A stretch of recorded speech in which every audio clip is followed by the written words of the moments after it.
Budhlada city radio ਦੇ तमाम ਦਰਸ਼ਕਾਂ ਦਾ ਹਾਰਦਿਕ ਅਭਿਨੰਦਨ ਜੀ। ਮੈਂ ਹਰਦੇਵ ਕਮਲ ਤੇ ਤੁਸੀਂ ਦੇਖ ਰਹੇ ਹੋ ਬੁਢਲਾਡਾ ਸਿਟੀ ਰੇਡੀਓ ਦਾ ਇਹ ਵਿਸ਼ੇਸ਼ ਲਾਈਵ ਪ੍ਰੋਗਰਾਮ। ਦੋਸਤੋ, ਅਸੀਂ ਆਪਣੇ ਪ੍ਰੋਗਰਾਮ 'ਚ ਹਮੇਸ਼ਾ ਕੋਸ਼ਿਸ਼ ਕਰਦੇ ਹਾਂ ਬੁਢਲਾਡਾ ਦੇ ਨਾਲ ਸੰਬੰਧਿਤ ਉਹਨਾਂ ਮੁੱਦਿਆਂ ਦੀ ਚਰਚਾ ਕਰੀਏ ਜਿਹੜੇ ਸਿੱਧੇ ਤੌਰ 'ਤੇ ਤੁਹਾਡੀ ਜ਼ਿੰਦਗੀ 'ਤੇ ਪ੍ਰਭਾਵ ਪਾਉਂਦੇ ਨੇ।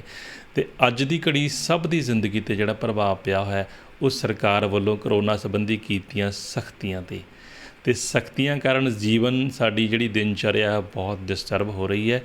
ਬਹੁਤ ਪ੍ਰਭਾਵ ਪੈ ਰਿਹਾ ਲੋਕਾਂ ਦੀ ਜੀਵਨ ਸ਼ੈਲੀ ਦੇ ਵਿੱਚ, ਲੋਕਾਂ ਦੇ ਕੰਮ ਧੰਦਿਆਂ 'ਤੇ ਬਹੁਤ ਪ੍ਰਭਾਵ ਪੈ ਰਿਹਾ। ਉਹ ਪ੍ਰਭਾਵ ਕਿੰਨਾ ਕੁ ਨੈਗੇਟਿਵ ਹੈ, ਕਿੰਨਾ ਕੁ ਪੋਜ਼ੀਟਿਵ ਹੈ, ਇਸ ਵਿਸ਼ੇ 'ਤੇ ਚਰਚਾ ਕਰਾਂਗੇ ਜੀ ਅੱਜ। ਇਹ ਪ੍ਰਭਾਵ ਕਿੰਨਾ ਕੁ ਇਹਦਾ ਰਿਜ਼ਲਟ ਮਿਲੇਗਾ ਚੰਗਾ ਅਤੇ ਕਿੰਨਾ ਕੁ ਹੋ ਸਕਦਾ ਹੈ ਲੋਕਾਂ ਦਾ ਮਾੜਾ। ਗੱਲਬਾਤ ਕਰਨ ਲਈ ਮੇਰੇ ਨਾਲ ਨੇ ਜੀ ਸਟੂਡੀਓ 'ਚ ਇਸ ਵਕਤ ਲਾਈਵ ਜੁੜੇ ਚੰਡੀਗੜ੍ਹ ਤੋਂ ਸਾਡੇ ਐਡਵੋਕੇਟ PK ਅਰੋੜਾ ਜੀ। ਅਰੋੜਾ ਸਾਹਿਬ, ਸਵਾਗਤਮ। नमस्कार कमल जी। ਨਮਸਕਾਰ ਸਰ, ਕੀ ਹਾਲ ਹੈ ਤੁਹਾਡਾ? बहुत अच्छा है जी, बहुत अच्छा है कमल जी। ਜੀ ਹੋ ਚੰਡੀਗੜ੍ਹ ਦੇ ਕੀ ਹਾਲ ਨੇ ਜੀ? ਦੇਖੋ, ਚੰਡੀਗੜ੍ਹ ਦੀ ਆਪਾਂ ਗੱਲ ਕਰਾਂਗੇ, ਨਾਲ ਸਾਰੀ ਆਪਾਂ ਆਪਣੇ ਦੇਸ਼ ਦੀ ਗੱਲ ਕਰਾਂਗੇ ਤਾਂ ਹਾਲਾਤ ਚਿੰਤਾਜਨਕ, ਬਹੁਤ ਹੀ ਚਿੰਤਾਜਨਕ ਹਨ ਜੀ। ਕਮਲ ਜੀ। ਜੋ ਨਿਊਜ਼ ਸੁਣਦੇ ਹਾਂ, ਹੂੰ। ਇੰਨੀਆਂ ਉਹ ਦਿਲ ਨੂੰ ਦੁਖਾਉਣ ਵਾਲੀਆਂ ਨਿਊਜ਼ ਹੈਗੀਆਂ ਜੀ। ਕਿ ਉਹ ਜੋ ਪਿਕਚਰਾਈਜੇਸ਼ਨਸ ਹੈਗੀਆਂ ਉਹਨਾਂ ਦੀਆਂ ਦੇਖ ਕੇ ਹੀ ਮਨ ਵਿਚਲਿਤ ਹੋ ਜਾਂਦਾ ਹੈ। ਹੂੰ। ਤਾਂ ਲੇਕਿਨ ਜੇ ਆਪਾਂ ਚੰਡੀਗੜ੍ਹ ਦੀ ਗੱਲ ਕਰਦੇ ਹੈਗੇ ਆ ਤਾਂ ਮੈਂ ਕਹਾਂਗਾ ਕਿ ਹਾਲਾਤ ਕੰਪੈਰੀਟਿਵਲੀ ਜੇ ਦਿੱਲੀ ਦੇ ਜਾਂ ਗੁਜਰਾਤ, ਮਹਾਰਾਸ਼ਟਰ ਦੇ ਕੰਪੈਰੀਟਿਵਲੀ ਦੇਖੀਏ ਤਾਂ ਬੈਟਰ ਹਨ ਇਸ ਸਟੇਜ ਤੱਕ। ਜੀ, ਤਾਂ ਪਹਿਲਾ ਸਵਾਲ ਮੇਰਾ ਹੋਏਗਾ ਉਹੀ ਜੋ ਅੱਜ ਦਾ ਕਰੰਟ ਵਿਸ਼ਾ ਆਪਾਂ ਰੱਖਿਆ ਕਿ ਕਰੋਨਾ ਨੂੰ ਲੈ ਕੇ ਪੰਜਾਬ ਸਰਕਾਰ ਦੀਆਂ ਕੀਤੀਆਂ ਗਈਆਂ ਲੋਕਾਂ 'ਤੇ ਸਖਤੀਆਂ, ਲਾਈਆਂ ਗਈਆਂ ਪਾਬੰਦੀਆਂ ਨਾਲ ਤੁਸੀਂ ਕਿੰਨੇ ਕੁ ਸਹਿਮਤ ਹੋ? ਕਿ ਵਾਕਈ ਇਹ ਕੋਈ ਪੋਜ਼ੀਟਿਵ ਰੰਗ ਦਿਖਾਉਣਗੀਆਂ ਜਾਂ ਸਿਰਫ ਇਹਨਾਂ ਨੇ ਲੋਕਾਂ ਨੂੰ ਤੰਗ ਹੀ ਕਰਨਾ? ਕਿਉਂਕਿ ਜੋ ਪਹਿਲਾਂ ਕਰਫਿਊ ਦਾ ਟਾਈਮ ਰੱਖਿਆ ਸੀ ਨਾਈਟ 9 ਵਜੇ, ਫਿਰ 8 ਵਜੇ ਰੱਖਤਾ ਅਤੇ ਹੁਣ ਸਰਕਾਰ ਨੇ 6 ਵਜੇ ਨਾਈਟ ਕਰਫਿਊ ਸ਼ੁਰੂ ਕਰ ਦਿੱਤਾ। ਸਵੇਰੇ 5 ਵਜੇ ਤੱਕ ਸਰਕਾਰ ਦਾ ਇਹ ਮੰਨਣਾ ਹੈ ਕਿ ਸਵੇਰੇ ਸ਼ਾਮ ਨੂੰ 6 ਵਜੇ ਤੋਂ ਲੈ ਕੇ ਸਵੇਰ ਦੇ 6 ਵਜੇ ਤੱਕ ਜਿਹੜਾ ਕਰੋਨਾ ਜ਼ਿਆਦਾ ਖਤਰਨਾਕ ਹੁੰਦਾ, ਜ਼ਿਆਦਾ ਲੋਕਾਂ ਨੂੰ ਉਸ ਤੋਂ ਨੁਕਸਾਨ ਹੋ ਸਕਦਾ। ਤੁਸੀਂ ਕੀ ਕਹੋਗੇ? ਦੇਖੋ, ਤੁਹਾਡੇ 4-5 ਕੁਐਸਚਨ ਇਕੱਠੇ ਹੀ ਆਏ ਹੈਗੇ ਆ, ਮੈਂ ਇੱਕ ਹੀ ਕਰਕੇ ਉਹਨਾਂ ਨੂੰ ਜਵਾਬ ਦੇਣ ਦੀ ਕੋਸ਼ਿਸ਼ ਕਰਦਾ ਹੈਗਾ। ਜਿੱਥੇ ਤੱਕ ਸਵਾਲ ਹੈ ਕਿ ਸਰਕਾਰ ਨੇ ਜੋ ਇਹ ਕਦਮ ਲਏ ਹਨ, ਸਰਕਾਰ ਕੋਲ ਕੋਈ ਰਸਤਾ ਵੀ ਨਹੀਂ ਹੈਗਾ ਇਸ ਵੇਲੇ। ਸਰਕਾਰ ਨੂੰ ਇਸ ਵੇਲੇ ਜਿਹੜਾ ਹੈ ਲਿੰਕ, ਇਹ ਚੇਨ ਜੋ ਹੈ ਇਸ ਨੂੰ ਤੋੜਨਾ ਪੈਣਾ ਹੈ। ਔਰ ਇਸ ਚੇਨ ਨੂੰ ਤੋੜਨ ਵਾਸਤੇ ਸਰਕਾਰ ਨੂੰ ਕਿਸੇ ਵੀ ਐਕਸਟੈਂਟ ਤੱਕ ਜਾਣਾ ਪਏਗਾ ਜੀ। ਇਹ ਸਵਾਲ ਦੂਸਰਾ, ਇਸ ਤੋਂ ਵੀ ਜ਼ਿਆਦਾ ਜੋ ਮਹੱਤਵਪੂਰਨ ਸਵਾਲ ਕਮਲ ਜੀ ਆ ਜਾਂਦਾ ਹੈ ਉਹ ਇਹ ਹੈ ਕਿ ਇਹ ਸਟੇਜ ਆਈ ਕਿਉਂ ਕਿ ਇੱਦਾਂ ਦੇ ਕਦਮ ਲੈਣੇ ਪੈਣ। ਇੱਕ ਵਾਰੀ ਆਪਾਂ ਇੱਥੋਂ 1 ਮਹੀਨਾ 1.5 ਮਹੀਨਾ ਪਿੱਛੇ ਚਲੇ ਜਾਂਦੇ ਹੈਗੇ ਆ ਤਾਂ ਇਹ ਸੀ ਕਿ ਹਾਲਾਤ ਬਹੁਤ ਜ਼ਿਆਦਾ ਕੰਟਰੋਲ ਦੇ ਵਿੱਚ ਚਲੇ ਗਏ ਸੀ। ਜੇ ਸੈਕਿੰਡ ਵੇਵ ਸਟੇਟ ਦੇ ਵਿੱਚ ਸ਼ੁਰੂ ਹੋ ਗਈ, ਦੇਸ਼ ਦੇ ਵਿੱਚ ਸ਼ੁਰੂ ਹੋ ਗਈ, ਤਾਂ ਉਹਦੇ ਵਾਸਤੇ ਕਮਲ ਜੀ ਕੋਈ ਨਾ ਕੋਈ ਤਾਂ ਜ਼ਿੰਮੇਵਾਰ ਹੈ।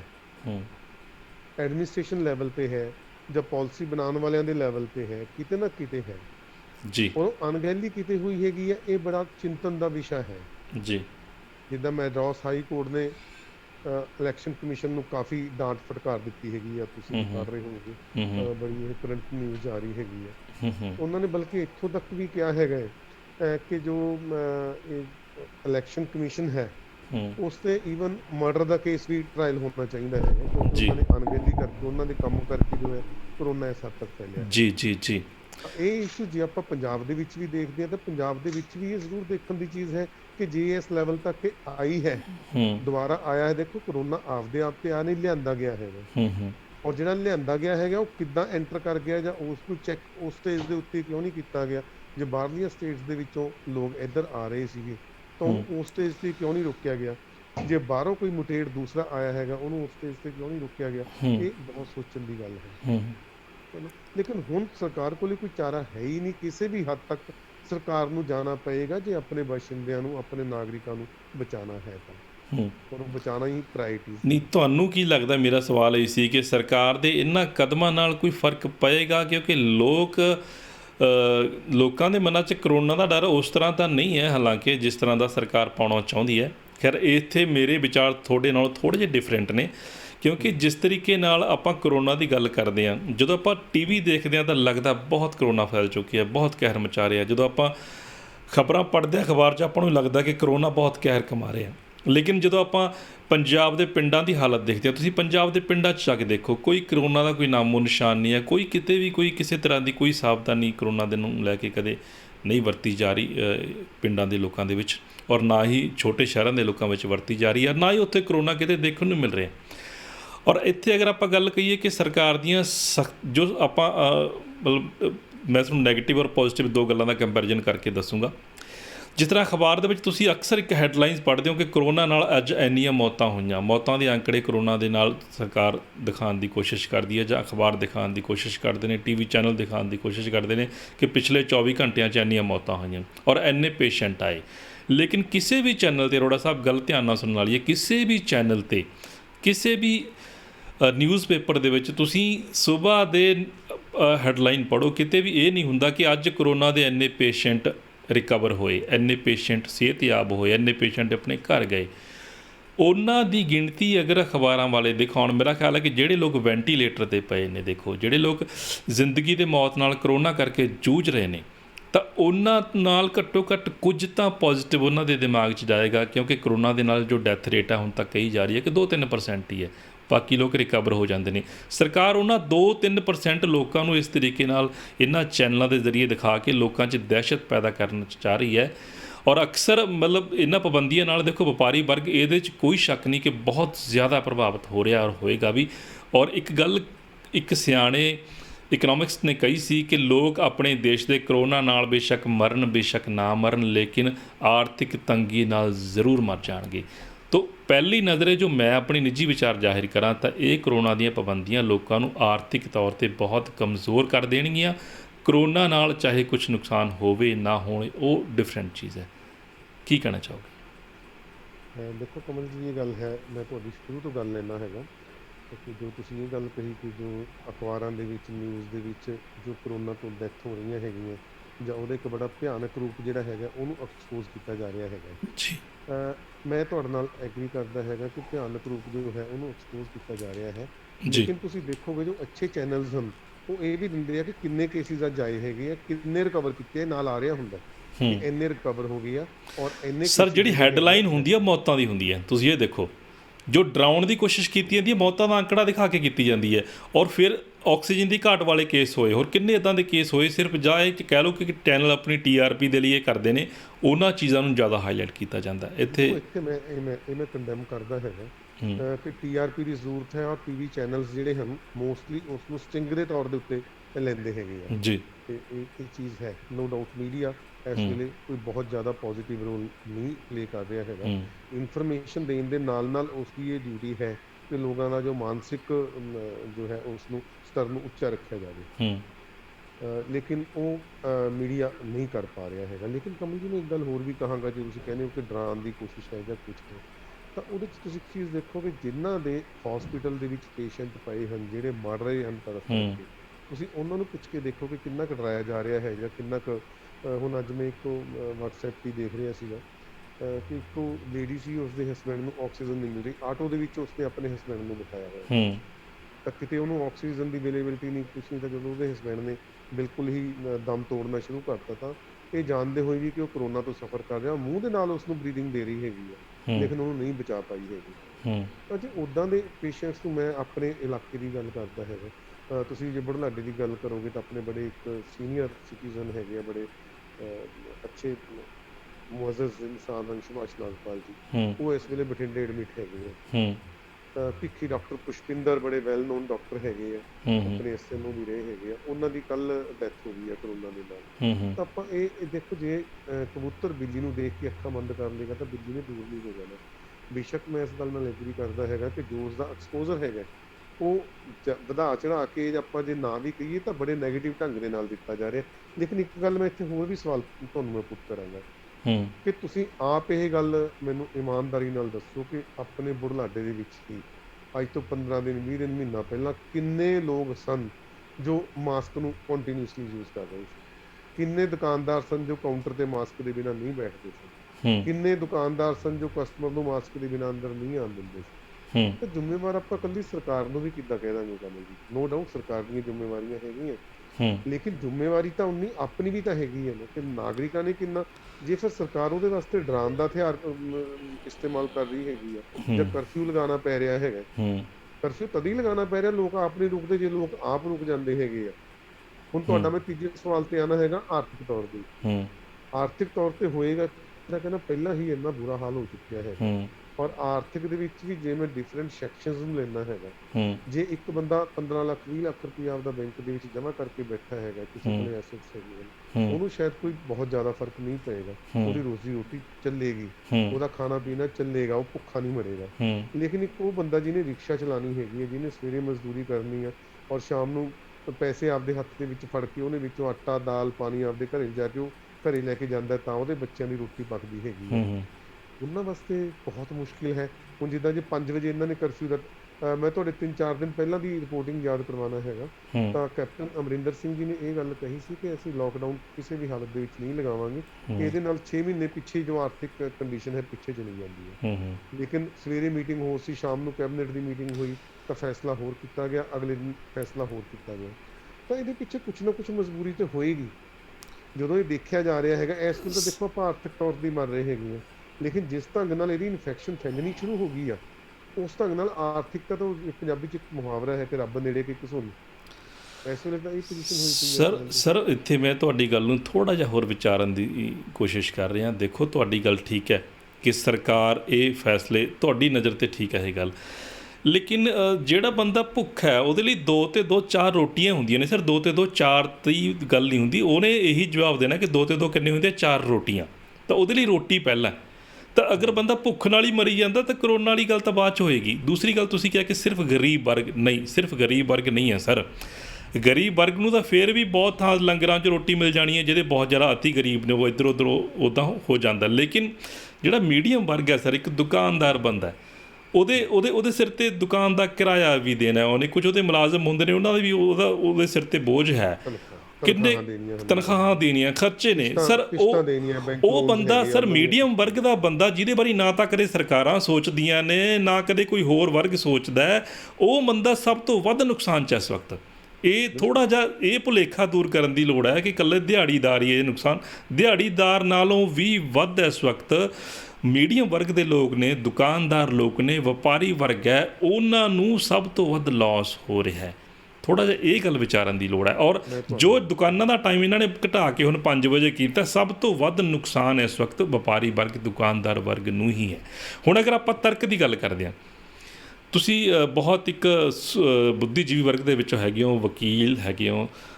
ਵਕੀਲ ਇੱਕ ਸਰਵਉੱਚ ਅਹੁਦਾ ਕਹਿ ਸਕਦੇ ਹਾਂ ਸਾਡੇ ਸਮਾਜ ਦੇ ਵਿੱਚ ਹੈਗਾ। ਥੋੜ੍ਹਾ ਜਿਹਾ ਇੱਥੇ ਵਿਚਾਰਨ ਦੀ ਲੋੜ ਇਹ ਹੈ ਕਿ ਦੇਖੋ ਸਰਕਾਰ ਨੇ ਜੋ 8 ਵਜੇ ਤੱਕ ਕੰਮ ਹੁੰਦੇ ਸੀਗੇ, ਹੁਣ ਤੁਹਾਨੂੰ ਮੈਂ ਇੱਕ ਐਗਜ਼ਾਮਪਲ ਛੋਟੀ ਜਿਹੀ ਦੇ ਕੇ ਸਮਝਾਉਣਾ ਚਾਹੂੰਗਾ।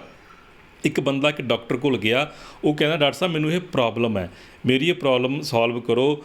ਉਹ ਕਹਿੰਦਾ ਵੀ ਤੂੰ ਕੋਈ ਨਸ਼ਾ ਤਾਂ ਨਹੀਂ ਵਰਤਦਾ? ਕਹਿੰਦਾ ਹਾਂਜੀ ਮੈਂ ਸ਼ਰਾਬ ਪੀਂਦਾ। ਕਹਿੰਦਾ ਕਿੰਨੀ ਪੀਂਦਾ? ਕਹਿੰਦਾ ਰੋਜ਼ ਦੇ 6 ਪੈਗ ਪੀਂਦਾ। ਅੱਛਾ ਡਾਕਟਰ ਕਹਿੰਦਾ ਫਿਰ ਤੇਰੀ ਸਮੱਸਿਆ ਤਾਂ ਸ਼ਰਾਬ ਕਰਕੇ ਹੀ ਹੈ ਭਰਾਵਾ। ਕਹਿੰਦਾ ਫਿਰ ਤੂੰ ਐਂ ਕਰ, ਜੇ ਕਹਿੰਦਾ ਮੈਂ ਸ਼ਰਾਬ ਤੋਂ ਬਿਨਾਂ ਸਰਦਾ ਨਹੀਂ, ਕਹਿੰਦਾ ਫਿਰ ਐਂ ਕਰ 6 ਪੈਗ ਪੀਂਦਾ ਤਾਂ ਤੂੰ ਐਂ ਕਰ ਘਟਾ ਕੇ 4 ਕਰ ਦੇ। ਉਹ ਬੰਦਾ 4 ਕਰ ਦਿੰਦਾ ਜੀ।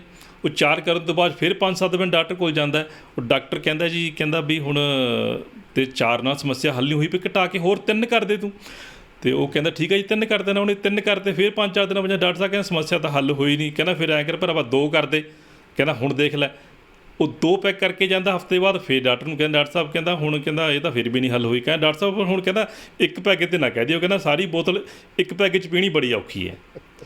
ਹੁਣ ਮਤਲਬ ਉਸ ਨੇ ਇਹ ਤਾਂ ਡਾਕਟਰ ਦੀ ਗੱਲ ਸੁਣ ਲਈ ਕਿ ਹਾਂ ਅਸੀਂ ਇਹ ਮਤਲਬ ਹੌਲੀ ਹੌਲੀ ਕਰਕੇ ਪੈਗ ਘਟਾਉਣੇ ਆ। ਹੁਣ ਇੱਥੇ ਮੇਰੀ ਗੱਲ 'ਤੇ ਆਉਣਾ ਮੈਂ ਤੁਹਾਨੂੰ, ਜਿਹੜੇ ਦੁਕਾਨਦਾਰ ਨੇ ਜਿਹੜਾ ਕੰਮ 8 ਵਜੇ ਤੱਕ ਨਿਬੇੜਨਾ ਸੀ, ਉਹਨੂੰ ਕਿਹਾ ਗਿਆ ਤੂੰ 5 ਵਜੇ ਤੱਕ ਨਿਬੇੜ ਤੇ ਘਰੇ ਚਲਾ ਜਾ।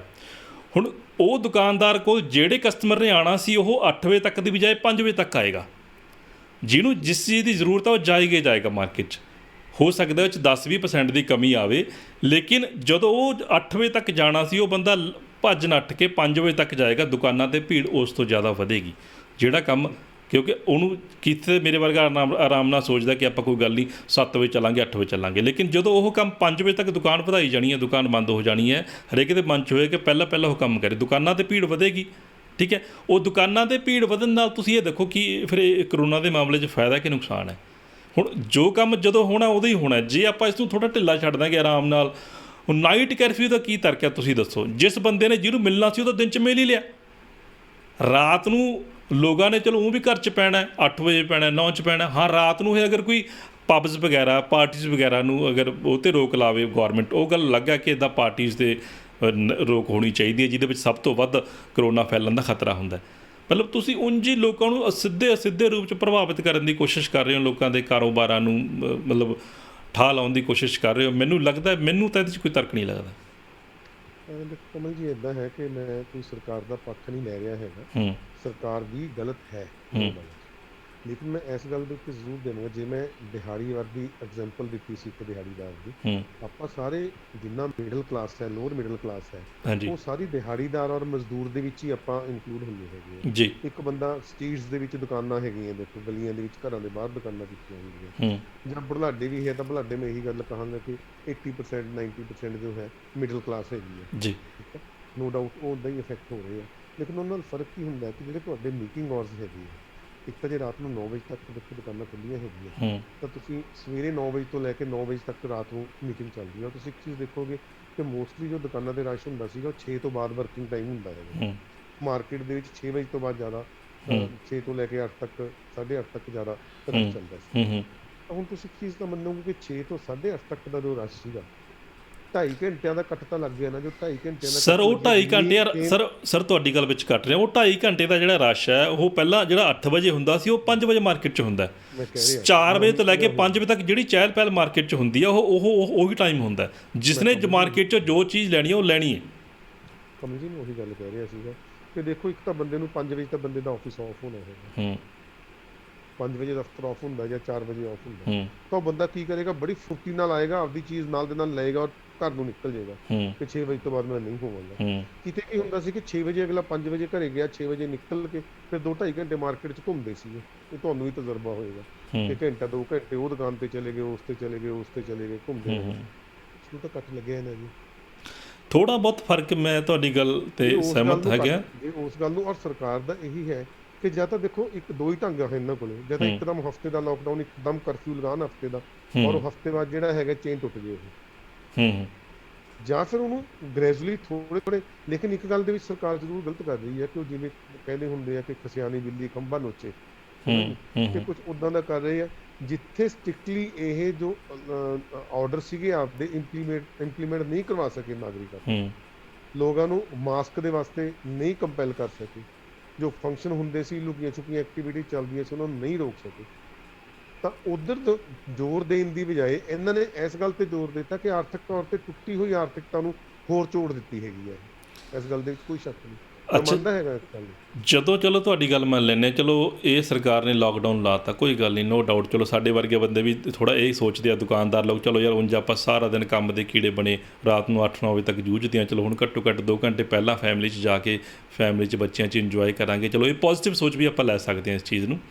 ਲੇਕਿਨ ਤੁਸੀਂ ਕੀ ਸੋਚਦੇ ਹੋ ਕਿ ਇਹਨਾਂ ਪਾਬੰਦੀਆਂ ਦੇ ਨਾਲ ਕਰੋਨਾ ਦੀ ਰਫ਼ਤਾਰ ਰੁਕੇਗੀ? ਕਿ ਵਾਕਈ ਰੁਕੇਗੀ? ਕਿ ਵਾਕਈ ਕਰੋਨਾ ਤੋਂ ਸਾਡੀ ਜਿਹੜੀ ਪਬਲਿਕ ਦਾ ਬਚਾਅ ਹੋ ਸਕੇਗਾ ਆਉਣ ਵਾਲੇ ਟਾਈਮ 'ਚ? ਕੀ ਬਣੇਗਾ? ਉਨੀ ਅੱਛੇ ਢੰਗ ਨਾਲ ਨਹੀਂ ਰੁਕੇਗੀ ਜਿੰਨੇ ਅੱਛੇ ਢੰਗ ਦੇ ਨਾਲ ਰੁਕਣੀ ਚਾਹੀਦੀ ਹੈ, ਜੋ ਜ਼ਰੂਰਤ ਹੈ ਇਸ ਵੇਲੇ ਵਕਤ। ਤੁਸੀਂ ਬਾਕੀ ਦੁਕਾਨਦਾਰਾਂ ਦੀ ਗੱਲ ਕਰਦੇ ਹੋ, ਮੈਂ ਇੱਕ ਹੋਰ ਇੰਡਸਟਰੀ ਦੀ ਤੁਹਾਡੇ ਨਾਲ ਗੱਲ ਕਰਦਾ। ਜੇ ਫੂਡ ਇੰਡਸਟਰੀ ਆ ਜਾਂਦੀ ਹੈਗੀ ਹੈ, ਤੁਹਾਡੇ ਰੈਸਟੋਰੈਂਟ ਹਨ, ਢਾਬੇ ਹਨ। ਹੁਣ ਦੇਖੋ, ਢਾਬਿਆਂ ਦਾ ਸਿੱਧੇ ਹੀ ਕੰਮ ਨੂੰ ਘੱਟ ਲੱਗ ਗਿਆ, ਜੋ ਸ਼ਾਮ ਦਾ ਉਹਨਾਂ ਦਾ ਕੰਮ ਸੀ।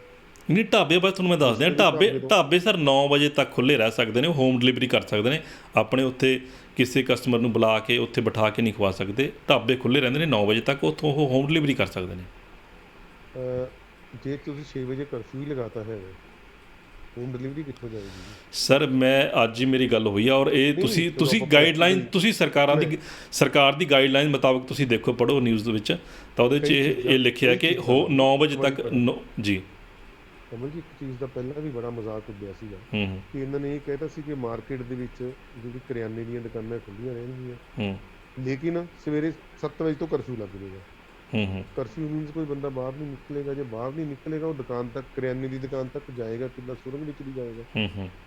ਚਲੋ ਹੁਣ ਮੈਂ ਕਹਿੰਦਾ, ਜੇ ਚਲੋ ਤੁਸੀਂ ਢਾਬੇ ਕਹਤੇ ਕਿ 9 ਵਜੇ ਤੱਕ ਖੁੱਲ੍ਹੇ ਰਹਿਣਗੇ, ਹੋਮ ਡਿਲੀਵਰੀ ਜਾਏਗੀ, ਹੋਮ ਡਿਲੀਵਰੀ ਬੰਦੇ ਹੀ ਲੈ ਕੇ ਜਾਣਗੇ ਨਾ। ਸਰ ਬਿਲਕੁਲ, ਮੈਂ ਇਹ ਗੱਲ ਹਦਾਇਤਾਂ ਦੇ ਵਿੱਚ ਕਿਤੇ ਕਲੀਅਰ ਹੈ ਕਿ ਹਾਂ, ਜਿਹੜੀ ਹੋਮ ਡਿਲੀਵਰੀ ਵਾਲੇ ਹੋਣਗੇ ਉਹਨਾਂ ਨੂੰ ਪਾਸ ਦਿੱਤੇ ਜਾਣਗੇ ਜਾਂ ਉਹ ਫ੍ਰੀ ਹੋਣਗੇ ਜਾਂ ਉਹ ਜਾ ਫਿਲਹਾਲ ਸਕਦੇ। ਫਿਲਹਾਲ ਬਿਨਾਂ ਕਿਸੇ ਪਾਸ ਤੋਂ ਇਹ ਕੰਮ ਹੋਏ ਨੇ ਕੱਲ੍ਹ, ਕਿਉਂਕਿ ਪਹਿਲਾ ਦਿਨ ਸੀ ਇਸ ਤਰ੍ਹਾਂ ਦੇ ਲਾਕਡਾਊਨ ਦਾ। ਮੈंने ਬਿਲਕੁਲ ਉਸ ਦਾ ਬੈਕਅਪ ਲਿਆ। ਸਾਡੇ ਅਮਿਤ ਚਾਵਲਾ ਜੀ, ਉਹਨਾਂ ਦਾ ਢਾਬਾ ਹੈਗਾ, ਮੈਂ ਪੁੱਛਿਆ ਉਹਨਾਂ ਤੋਂ, ਔਰ ਵਾਕਈ ਮੈंने ਗਾਈਡਲਾਈਨ ਦੇ ਵਿੱਚ ਇਹ ਗੱਲ ਪੜ੍ਹੀ ਹੈਗੀ ਹੈ ਕਿ 9 ਵਜੇ ਤੱਕ ਢਾਬਿਆਂ ਨੂੰ ਹੋਮ ਡਿਲੀਵਰੀ ਕਰਨ ਦੀ ਇਜਾਜ਼ਤ ਹੈਗੀ ਹੈ।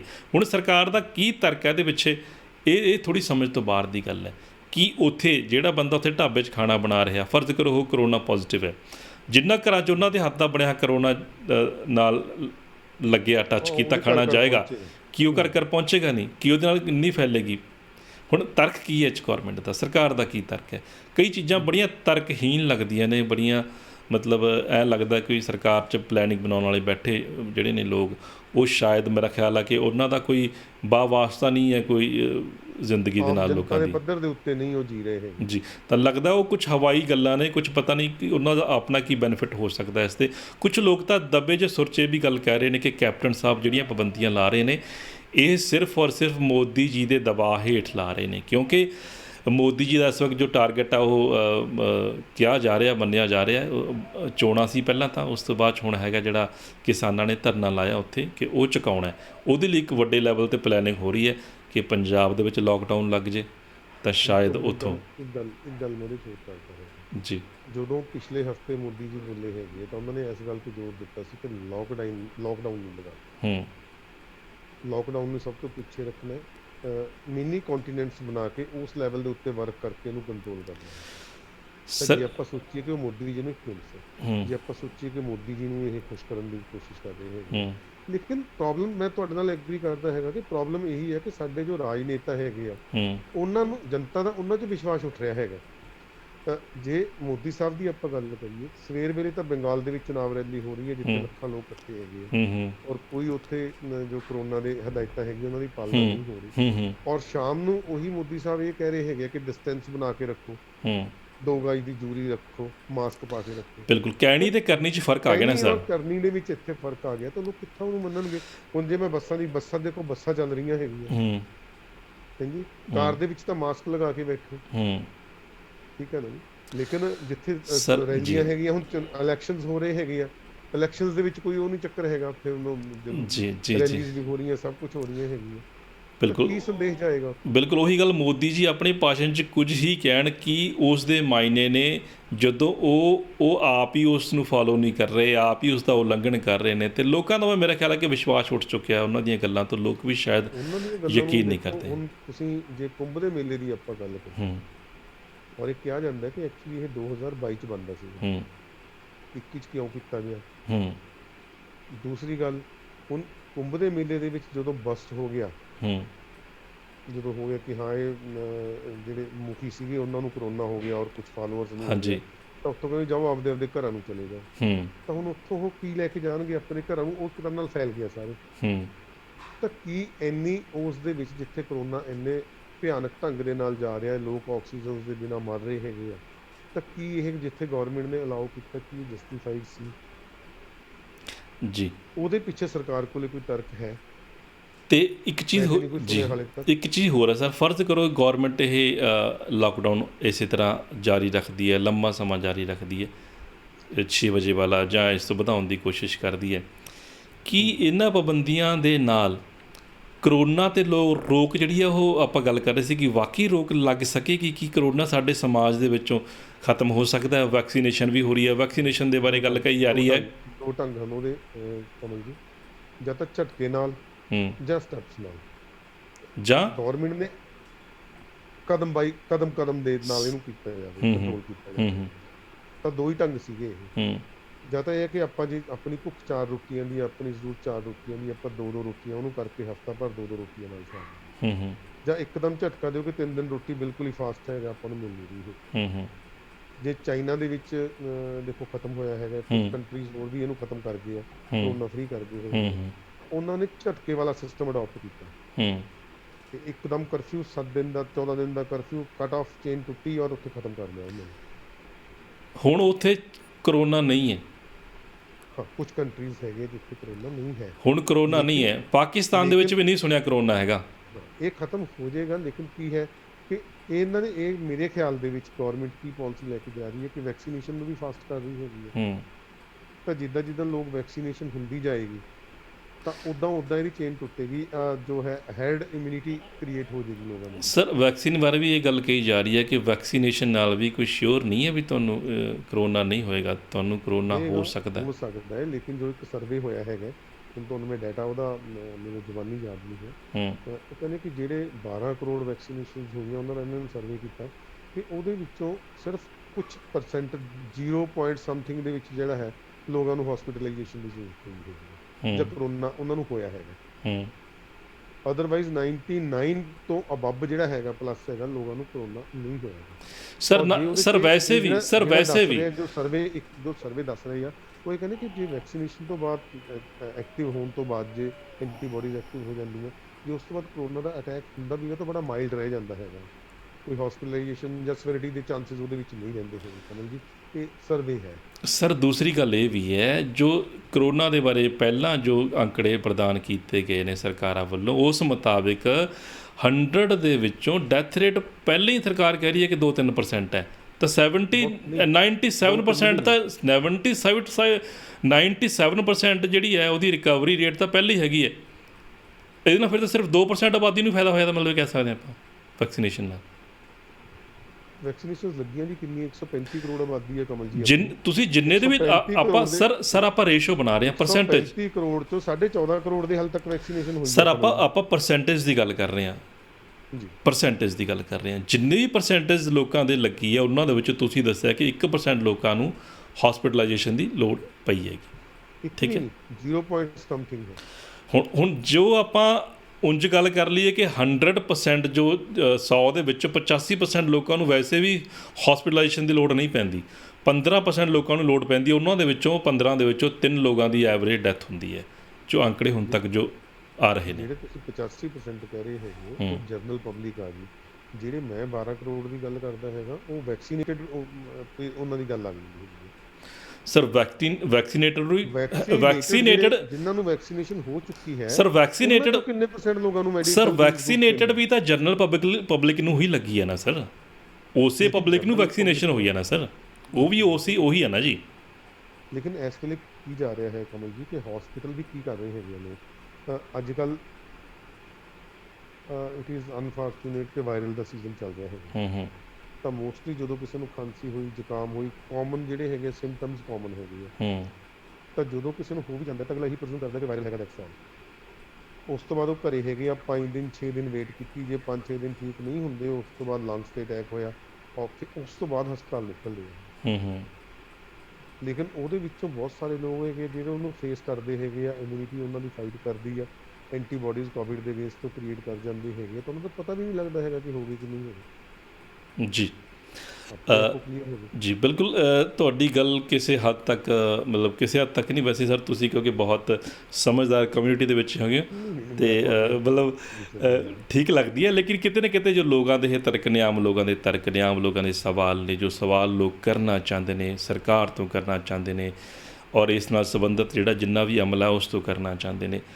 ਤਾਂ ਹੁਣ ਜਿੱਦਾਂ ਆਪਾਂ ਆਪਣੇ ਮੋਦੀ ਸਾਹਿਬ ਪ੍ਰਾਈਮ ਮਿਨਿਸਟਰ ਦੀ ਗੱਲ ਕਰਦੇ ਹਾਂ ਕਿ ਜਦੋਂ ਉਹ ਪੱਛਮੀ ਬੰਗਾਲ ਦੇ ਵਿੱਚ ਲੱਖਾਂ ਦੇ ਇਕੱਠ ਨੂੰ ਸੰਬੋਧਨ ਕਰਦੇ ਨੇ, ਉਸ ਤੋਂ ਬਾਅਦ 'ਚ ਦਿੱਲੀ 'ਚ ਆ ਕੇ ਭਾਸ਼ਣ ਦਿੰਦੇ ਨੇ ਕਰੋਨਾ ਦੇ ਨਾਲ ਸੰਬੰਧਿਤ, ਤਾਂ ਬੜੀ ਦੋਗਲੀ ਜਿਹੀ ਨੀਤੀ ਸਰਕਾਰਾਂ ਦੀ ਲੱਗਦੀ ਹੈ, ਸਰਕਾਰਾਂ ਦੀਆਂ ਨੀਤਾਂ ਲੱਗਦੀਆਂ ਨਹੀਂ ਸਾਫ਼। ਇਹ ਗੱਲ ਤੁਸੀਂ ਕਹਿੰਦੇ ਮੋਦੀ ਸਾਹਿਬ ਨੂੰ ਕਿਉਂ ਨਹੀਂ, ਮਤਲਬ ਬਾਕੀ ਸਾਰੀਆਂ ਕਿਉਂਕਿ ਅਗਵਾਈ ਚੁਣਾਵ ਰੈਲੀਆਂ ਬੰਗਾਲ ਦੇ ਵਿੱਚ ਚੁਣਾਵ ਰੈਲੀਆਂ ਮਮਤਾ ਬੈਨਰਜੀ ਨੇ ਵੀ ਕੀਤੀਆਂ ਹੈਗੀਆਂ, ਸਰ ਬੰਗਾਲ ਦੇ ਵਿੱਚ ਚੁਣਾਵ ਰੈਲੀਆਂ ਜੋ ਬੰਦਾ ਰਿਸਪੌਂਸੀਬਲ ਹੁੰਦਾ, ਜਿਸ ਤੇ ਪੂਰੇ ਦੇਸ਼ ਦੀ ਵਾਗਡੋਰ ਹੈ, ਜੋ ਦੂਜਿਆਂ ਨੂੰ ਉਪਦੇਸ਼ ਦੇ ਰਿਹਾ, ਮਮਤਾ ਬੈਨਰਜੀ ਦੂਸਰੇ ਨੂੰ ਉਪਦੇਸ਼ ਨਹੀਂ ਦੇ ਰਹੀ, ਕੋਈ ਹੋਰ ਦੂਸਰੇ ਨੂੰ ਉਪਦੇਸ਼ ਨਹੀਂ ਦੇ ਰਿਹਾ, ਜੋ ਬੰਦਾ ਰਿਸਪੌਂਸੀਬਲ ਹੈ ਇਸ ਵਕਤ ਪੂਰੇ ਦੇਸ਼ ਲਈ ਰਿਸਪੌਂਸੀਬਲ ਪਰਸਨ, ਜੋ ਸਾਰੇ ਦੇਸ਼ ਨੂੰ ਭਾਸ਼ਣ ਦੇ ਕੇ ਦੱਸ ਰਿਹਾ ਕਿ ਤੁਸੀਂ ਕਰੋਨਾ ਤੋਂ ਬਚਾਅ ਕਰਨਾ ਹੈ, ਅਸੀਂ ਇਹ ਪਾਬੰਦੀਆਂ ਲਾਵਾਂਗੇ, ਤਾਂ ਉਹ ਬੰਦਾ ਖੁਦ ਜਦੋਂ ਆਪਣੀ ਵਾਰੀ ਹੁੰਦੀ ਹੈ ਤਾਂ ਉਹ ਬਿਲਕੁਲ ਪਰਵਾਹ ਨਹੀਂ ਕਰ ਰਿਹਾ, ਉਹ ਇੱਕ ਰਿਸਪੌਂਸੀਬਲ ਪਰਸਨ ਹੈ। ਤੁਹਾਡੇ ਤੇ ਮੇਰੇ 'ਚ ਤੇ ਮਮਤਾ ਬੈਨਰਜੀ 'ਚ ਫਰਕ ਹੈ, ਉਹ ਭਾਸ਼ਣ ਨਹੀਂ ਦੇ ਰਹੀ ਲੋਕਾਂ ਨੂੰ ਕਹਿ ਰਹੀ ਤੁਸੀਂ, ਉਹ ਦੇ ਰਿਹਾ ਬੰਦਾ, ਉਹ ਪੂਰੇ ਦੇਸ਼ ਨੂੰ ਦੇ ਰਿਹਾ, ਪੂਰੇ ਦੇਸ਼ ਦੀ ਅਗਵਾਈ ਕਰ ਰਿਹਾ, prime minister, he is PM of the India.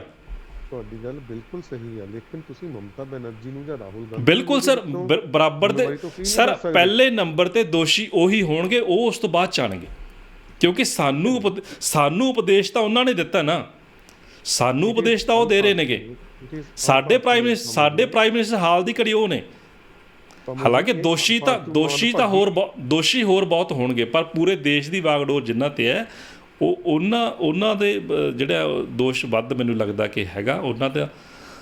ਉਹਨਾਂ ਦੇ ਦੋਸ਼ ਦੀ ਗੱਲ ਵੀ ਕੀਤੀ ਜਾਣੀ ਚਾਹੀਦੀ ਹੈ। ਰਿਸਪੌਂਸੀਬਲ ਪਰਸਨ ਨੇ ਉਹ, ਇੰਡੀਆ ਦੇ ਪ੍ਰਾਈਮ ਮਿਨਿਸਟਰ ਨੇ ਉਹ, ਇੰਡੀਆ ਦੇ ਪ੍ਰਾਈਮ ਮਿਨਿਸਟਰ ਹੋ ਕੇ ਅਜਿਹੀ ਹਲਕੀ ਗੱਲ ਉਹ ਕਰਦੇ ਨੇ ਕਿ ਦੂਜਿਆਂ ਲਈ ਉਹ ਕੁਝ ਹੋਰ ਨੇ ਤੇ ਆਪਣੇ ਲਈ ਕੁਝ ਹੋਰ ਨੇ। ਤਾਂ ਇਹ ਬੜੀ ਮੰਦਭਾਗੀ ਹੈ ਸਾਡੇ ਦੇਸ਼ ਦੀ। ਜਿਹੜੀ ਗੱਲ ਦੇ ਉੱਤੇ ਮੈਂ ਕਹਿ ਰਿਹਾ ਹੈਗਾ ਕਿ ਜੋ ਸਾਡੇ ਨੇਤਾ ਹਨ ਉਹ ਕਿਸ ਹੱਦ ਤੱਕ ਜਸਟੀਫਾਈਡ ਜਾਂ ਕਿਸ ਹੱਦ ਤੱਕ ਆਪਣੀ ਜ਼ਮੀਰ ਤੋਂ ਜਾਂ ਕਿਸ ਹੱਦ ਤੱਕ ਇਮਾਨਦਾਰੀ ਨਾਲ ਕੰਮ ਕਰ ਰਹੇ ਹਨ ਆਪਣਾ। ਜੀ ਬਿਲਕੁਲ। ਮੈਂ ਅੱਜ ਮੈਨੂੰ ਯਾਦ ਆ ਰਹੇ ਹਨ ਸੁਭਾਸ਼ ਚੰਦਰ ਬੋਸ ਜੇ ਉਹਨਾਂ ਦਾ ਆਪਾਂ ਕਿਰਦਾਰ ਦੇਖੀਏ, ਜੇ ਅੱਜ ਆਪਾਂ ਵੱਲਭ ਭਾਈ ਪਟੇਲ ਦਾ ਕਿਰਦਾਰ ਦੇਖੀਏ ਔਰ ਜੋ ਆਪਾਂ ਇਹ ਕਿਰਦਾਰ ਦੇਖ ਰਹੇ ਹਾਂ, ਬਹੁਤ ਫਰਕ ਹੈ ਜੀ। ਬਿਲਕੁਲ, ਵੱਲਭ ਭਾਈ ਪਟੇਲ ਤੇ ਮੈਨੂੰ ਗੱਲ ਯਾਦ ਆਈ। ਵੱਲਭ ਭਾਈ ਪਟੇਲ ਦੀ ਹਾਲਾਂਕਿ ਸਰਕਾਰ ਵੀ ਬਹੁਤ ਗੱਲ ਕਰਦੀ ਹੈ, ਉਹਨਾਂ ਨੇ ਪਤਾ ਨਹੀਂ ਕਿੰਨੇ ਹਜ਼ਾਰ ਕਰੋੜ ਦਾ ਉਹਨਾਂ ਦਾ ਪੁਤਲਾ ਵੀ ਬਣਾਇਆ ਹੈ, ਲੇਕਿਨ ਇੱਥੇ ਫਿਰ ਜਿਹੜੇ ਬੁੱਧੀਜੀਵੀ ਵਰਗ ਦੇ ਲੋਕ ਉਹਨੂੰ ਸਵਾਲ ਕਰਦੇ ਆ ਕਿ ਦੇਖੋ ਆਪਣੇ ਹੌਸਪੀਟਲਾਂ ਦੇ ਵਿੱਚ ਮਰੀਜ਼ ਮਰ ਰਹੇ ਨੇ ਆਕਸੀਜਨ ਦੀ ਕਮੀ ਕਰਕੇ, ਅਸੀਂ ਆਕਸੀਜਨ ਦੇ ਟੈਂਕ ਨਹੀਂ ਬਣਾ ਸਕੇ, ਅਸੀਂ ਆਕਸੀਜਨ ਦੀ ਸਪਲਾਈ ਪ੍ਰੋਪਰ ਨਹੀਂ ਚਲਾ ਸਕੇ, ਅਸੀਂ ਬੁੱਤ ਬਣਾ ਰਹੇ ਹਾਂ ਉਹਨਾਂ ਸ਼ਹੀਦਾਂ ਨੂੰ ਯਾਦ ਕਰਨ ਵਾਸਤੇ। ਇਹ ਕਿੱਦਾਂ ਦੀ ਸ਼ਰਧਾਂਜਲੀ ਦੇ ਰਹੇ ਹਾਂ ਅਸੀਂ ਉਹਨਾਂ ਨੂੰ? ਉਹਨਾਂ ਸ਼ਹੀਦਾਂ ਦੇ ਬਣਾਏ ਹੋਏ ਕਿਸ ਤਰ੍ਹਾਂ ਦੇ ਪੂਰਨਿਆਂ 'ਤੇ ਅਸੀਂ ਚੱਲ ਰਹੇ ਹਾਂ? ਕਿ ਬੁੱਤ ਬਣਾ ਕੇ ਉਹਨਾਂ ਦੀ ਪੂਜਾ ਕਰਨਾ ਸਹੀ ਹੈ, ਜਾਂ ਜੋ ਉਹਨਾਂ ਨੇ ਸੁਪਨੇ ਦੇਖੇ, ਜੋ ਖਾਕਾ ਆਪਣੇ ਦੇਸ਼ ਨੂੰ ਸੁੰਦਰ ਬਣਾਉਣ ਦਾ, ਜੋ ਆਪਣੇ ਦੇਸ਼ ਨੂੰ ਵਿਵਸਥਿਤ ਕਰਨ ਦਾ ਉਹਨਾਂ ਨੇ ਬਣਾਇਆ, ਉਸ 'ਤੇ ਚੱਲਣ ਦਾ? ਇੱਥੇ ਥੋੜ੍ਹਾ ਜਿਹਾ ਵਿਚਾਰਨ ਦੀ ਲੋੜ ਹੈ। ਕਮਲ ਜੀ, ਇਸ ਵੇਲੇ ਮੈਂ ਤੁਹਾਨੂੰ ਇੱਕ ਗੱਲ ਦੱਸਾਂ ਕਿ ਮੈਂ ਇੱਕ ਡਾਟਾ ਕਿਤੋਂ ਦੇਖ ਰਿਹਾ ਸੀ ਕਿ ਜਿੰਨੀ ਸਾਡੇ ਦੇਸ਼ ਨੂੰ ਇਸ ਵੇਲੇ ਆਕਸੀਜਨ ਦੀ ਜ਼ਰੂਰਤ ਹੈ, ਪ੍ਰੋਡਕਸ਼ਨ ਸਾਡੀ ਹਾਲੇ ਵੀ ਉਸ ਤੋਂ 10% ਅਬਵ ਹੈ। ਪ੍ਰੋਡਕਸ਼ਨ ਹੈ, ਲੇਕਿਨ ਗੱਲ ਕਿੱਥੇ ਆਈ ਕਿ ਜਿੱਥੇ ਸਾਨੂੰ ਇੱਕ ਗੈਪ ਮਿਲਿਆ ਸੀ 4-5 ਮਹੀਨਿਆਂ ਦਾ, ਕਿ ਉਹਦੇ ਵਿੱਚ ਅਸੀਂ ਆਪਦੇ ਆਪ ਨੂੰ ਸੈਕਿੰਡ ਵੇਵ ਵਾਸਤੇ ਤਿਆਰ ਕਰਦੇ, ਉਹ ਸਾਡੇ ਨੇਤਾਵਾਂ ਨੇ ਇੱਧਰ ਧਿਆਨ ਦੇਣ ਦੀ ਬਜਾਏ ਇਲੈਕਸ਼ਨ ਤੇ ਆਪਣੀਆਂ ਰਾਜਨੀਤੀਆਂ ਦੇ ਉੱਤੇ ਜ਼ੋਰ ਦੇ ਦਿੱਤਾ। ਜੀ ਬਿਲਕੁਲ, ਇੱਥੇ ਆ ਕੇ ਪ੍ਰੋਬਲਮ ਲੋਕਾਂ ਦਾ ਲੋਕਾਂ ਨੂੰ ਸ਼ਿਕਵਾ ਹੈ ਕਿ ਉਦੋਂ ਇਹ ਚੀਜ਼ਾਂ ਕਰਨ ਦੀ ਬਜਾਏ ਕਿ ਉਦੋਂ ਆਕਸੀਜਨ ਪਲਾਂਟਸ ਦਾ ਮੈਨੇਜ ਕੀਤਾ ਜਾਂਦਾ, ਇਹ ਪਲਾਨ ਕੀਤਾ ਜਾਂਦਾ ਕਿ ਜੇ ਸੈਕਿੰਡ ਵੇਵ ਆਉਂਦੀ ਇੰਨੀ ਸਾਡੀ ਜ਼ਰੂਰਤ ਆ ਹਸਪੀਟਲਸ ਦੇ ਉੱਤੇ, ਬੈਡਸ ਦੇ ਉੱਤੇ ਜ਼ੋਰ ਦੇ ਕੇ ਉਹਦੀ ਤਿਆਰੀ ਕੀਤੀ ਜਾਂਦੀ। ਉਹਦੇ ਬਜਾਏ ਇਹਨਾਂ ਦਾ ਧਿਆਨ ਉਧਰਲੇ ਪਾਸੇ ਜ਼ਿਆਦਾ ਹੋ ਗਿਆ ਔਰ ਡਿਕਲੇਅਰ ਕਰਤਾ ਸੀਗਾ ਕਿ ਹਾਂ ਅਸੀਂ ਜਿੱਤ ਪ੍ਰਾਪਤ ਕਰ ਚੁੱਕੇ ਹੈਗੇ। ਜੀ ਬਿਲਕੁਲ ਸਰ, ਇੱਥੇ ਉਹੀ ਗੱਲ ਆ ਜਾਂਦੀ ਹੈ ਕਿ ਸਰਕਾਰ ਉਹੀ ਹੱਥ ਅੱਡ ਕੇ ਦੂਜੇ ਦੇਸ਼ਾਂ ਤੋਂ ਜਿਨ੍ਹਾਂ ਨੂੰ ਦਿੱਤਾ ਉਹਨਾਂ ਛੋਟੇ ਛੋਟੇ ਦੇਸ਼ਾਂ ਤੋਂ ਮੰਗ ਰਹੇ ਹੈਗੇ। ਜੀ ਬਿਲਕੁਲ ਸਰ, ਇੱਥੇ ਉਹੀ ਗੱਲ ਮੈਂ ਕਹਿਣਾ ਚਾਹੂੰਗਾ ਕਿ ਸਰਕਾਰਾਂ ਆਪਣੀ ਜ਼ਿੰਮੇਵਾਰੀ ਤੋਂ ਭੱਜੀਆਂ, ਬਲਕਿ ਕਹਿ ਸਕਦੇ ਕਿ ਬਿਲਕੁਲ ਨਾਕਾਮ ਰਹੀਆਂ। ਹੁਣ ਦੇਖੋ ਤੁਸੀਂ, ਇਸ ਆਕਸੀਜਨ ਦੀ ਕਮੀ ਨੂੰ ਲੈ ਕੇ ਵੀ ਰਾਜਨੀਤੀ ਹੋਈ। ਦਿੱਲੀ ਨੂੰ ਕਿਸ ਤਰ੍ਹਾਂ ਆਕਸੀਜਨ ਦੀ ਕਮੀ ਜਾਣ-ਬੁੱਝ ਕੇ ਕੀਤੀ ਗਈ, ਜਾਣ-ਬੁੱਝ ਕੇ ਇਸ ਤਰ੍ਹਾਂ ਦੇ, ਜਿਸ ਤਰ੍ਹਾਂ ਹੁਣ ਤੱਕ ਪ੍ਰੋਪੇਗੈਂਡੇ ਸਾਹਮਣੇ ਆ ਰਹੇ ਨੇ ਉਹਦੇ ਵਿੱਚ, ਕਿ ਕਿਸ ਤਰ੍ਹਾਂ ਆਕਸੀਜਨ ਦੀ ਸਪਲਾਈ ਰੋਕੀ ਗਈ ਰਾਜਨੀਤੀ ਦੇ ਤਹਿਤ।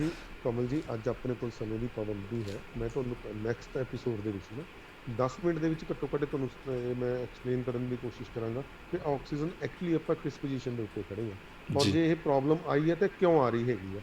ਆਪਣੇ ਕੋਲ ਆਕਸੀਜਨ ਦੀ ਕਮੀ ਨਹੀਂ ਹੈ। ਬਿਲਕੁਲ ਸਰ, ਆਕਸੀਜਨ ਬਿਲਕੁਲ ਸਰ, ਕਮੀ ਸਿਰਫ ਨੀਤ ਦੀ ਹੈ, ਪ੍ਰਬੰਧ ਵਿਵਸਥਾ ਦੀ ਹੈ, ਵਿਵਸਥਾ ਦੀ ਹੀ ਗੱਲ ਆਉਂਦੀ ਹੈ। ਬਿਲਕੁਲ ਸਰ, ਪ੍ਰਬੰਧ ਵਿਵਸਥਾ ਤੁਸੀਂ ਤੇ ਅਸੀਂ ਨਹੀਂ ਕਰਨੀ ਹੁੰਦੀ ਸਰ, ਉਹ ਸਰਕਾਰਾਂ ਨੇ ਕਰਨੀ ਹੁੰਦੀ। ਆਪਾਂ ਇੱਥੇ ਸਰਕਾਰਾਂ ਦੀ ਕਮੀਆਂ ਦੀ ਗੱਲ ਕਰ ਰਹੇ ਹਾਂ। ਉਹ ਸਾਡਾ ਫਰਜ਼ ਬਣਦਾ, ਸਾਡੀ ਖਿਚਾਈ, ਸਰਕਾਰਾਂ ਦੀ ਖਿਚਾਈ ਕਰਨਾ ਸਾਡਾ ਫਰਜ਼ ਬਣਦਾ। ਅਸੀਂ ਉਹੀ ਕਰਨ ਦੀ ਕੋਸ਼ਿਸ਼ ਕੀਤੀ ਹੈ ਕਿ ਸਰਕਾਰਾਂ ਫੇਲ ਹੋਈਆਂ ਨੇ ਪ੍ਰਬੰਧ ਵਿਵਸਥਾ ਕਰਨ ਦੇ ਵਿੱਚ। ਸਰਕਾਰਾਂ ਰਾਜਨੀਤੀ ਕਰ ਰਹੀਆਂ ਨੇ ਕਰੋਨਾ ਨੂੰ ਲੈ ਕੇ। ਇਹ ਵੀ ਬੇਹੱਦ ਦੁੱਖ ਤੇ ਅਫਸੋਸ ਦੀ ਗੱਲ ਹੈ। ਰੋਣਾ ਆਉਂਦਾ ਸਾਡੇ ਦੇਸ਼ ਦੇ ਅਜਿਹੇ ਸਿਸਟਮ ਨੂੰ ਦੇਖ ਕੇ ਕਿ ਸਾਡੇ ਕੋਲ ਚੀਜ਼ ਦੀ ਕਮੀ ਨਹੀਂ ਹੈ, ਲੇਕਿਨ ਸਾਡੀ ਨੀਅਤ ਦੇ ਵਿੱਚ ਖੋਟ ਹੈ, ਅਸੀਂ ਪ੍ਰਬੰਧ ਵਿਵਸਥਾ ਨਹੀਂ ਚਲਾ ਸਕੇ। ਖੈਰ ਜੀ, ਅਰੋੜਾ ਸਾਹਿਬ, ਤੁਸੀਂ ਬਹੁਤ ਹੀ ਖੂਬਸੂਰਤ, ਬਹੁਤ ਸੋਹਣੀਆਂ ਗੱਲਾਂ ਸਾਡੇ ਨਾਲ ਕੀਤੀਆਂ। ਸਾਡੇ ਨਾਲ ਚੰਡੀਗੜ੍ਹ ਤੋਂ ਲਾਈਵ ਜੁੜੇ PK ਅਰੋੜਾ ਜੀ, ਐਡਵੋਕੇਟ, ਸਾਡੇ ਆਪਣੇ ਬੁਢਲਾਡਾ ਦੇ ਨੇ, ਲੇਕਿਨ ਅੱਜ ਕੱਲ੍ਹ ਚੰਡੀਗੜ੍ਹ 'ਚ ਨੇ। ਤਾਂ ਬਹੁਤ ਬਹੁਤ ਸ਼ੁਕਰੀਆ ਸਰ ਤੁਹਾਡਾ ਗੱਲਬਾਤ ਦੇ ਲਈ। ਸ਼ੁਕਰੀਆ ਕਮਲ ਜੀ, ਤੁਸੀਂ ਮੈਨੂੰ ਮੌਕਾ ਦਿੱਤਾ ਆਪਣੇ ਵਿਚਾਰਾਂ ਨੂੰ ਸਾਂਝੇ ਕਰਨ ਦਾ। ਜੀ ਉਮੀਦ ਕਰਦਾ ਹਾਂ ਕਿ ਤੁਸੀਂ ਅੱਗੇ ਵਾਸਤੇ ਵੀ ਆਪਾਂ ਇੱਦਾਂ ਹੀ ਸਾਂਝੇ ਕਰਦੇ ਰਹਾਂਗੇ। ਜੀ ਸ਼ੁਕਰੀਆ ਸਰ, ਸ਼ੁਕਰੀਆ। ਤਾਂ ਦੋਸਤੋ, ਇਹ ਤਾਂ ਸਨ ਐਡਵੋਕੇਟ PK ਅਰੋੜਾ ਜੀ, ਜਿਨ੍ਹਾਂ ਨੇ ਕਿ ਗੱਲਬਾਤ ਕੀਤੀ ਕਰੋਨਾ ਨੂੰ ਲੈ ਕੇ। ਅਤੇ ਹੁਣ ਅਗਲੇ ਕਿਸੇ ਹੋਰ ਐਪੀਸੋਡ, ਕਿਸੇ ਹੋਰ ਵਿਸ਼ੇਸ਼ ਲਾਈਵ 'ਚ ਆਪਾਂ ਇਸੇ ਵਿਸ਼ੇ ਨੂੰ ਲੈ ਕੇ ਫੇਰ ਲਾਈਵ ਹੋਵਾਂਗੇ। ਤਦ ਤੱਕ ਲਈ ਹਰਦੇਵ ਕਮਲ ਨੂੰ ਦਿਓ ਇਜਾਜ਼ਤ। ਨਮਸਕਾਰ, ਸਤਿ ਸ਼੍ਰੀ ਅਕਾਲ, ਖੁਸ਼ ਰਹੋ ਅਤੇ ਸੇਫ ਰਹੋ, ਕਰੋਨਾ ਤੋਂ ਬਚੋ, ਡਰੋ ਨਾ। Thank you.